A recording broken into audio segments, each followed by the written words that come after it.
Whenever we spoke in the Security Council, we were not only conscious that we were representing the voice of 140 crore Indians. India's views have been sensitive to African priorities and the needs of the African countries. We were also the voice of the Global South in raising their concerns on global issues. Whenever we spoke in the Security Council, we were not only conscious that we were representing the voice of 140 crore Indians, but also the collective voice of the Global South and their aspirations and their demands.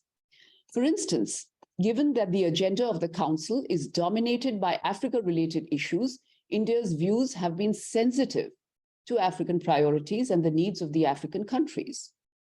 This has been in keeping with the vision enunciated at the highest level of our leadership and their commitment to Africa. We were determined to ensure, therefore, that African countries under sanctions are helped to come out of them rather than be burdened with unrealistic benchmarks and expectations.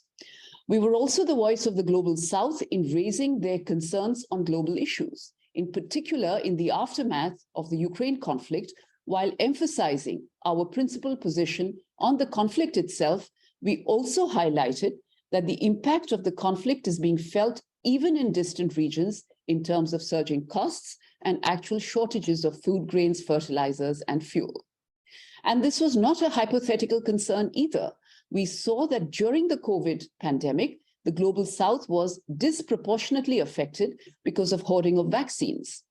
While we adopted national policies to ensure such a situation did not happen again, we also explained the concerns of the developing world using the forum of the Security Council.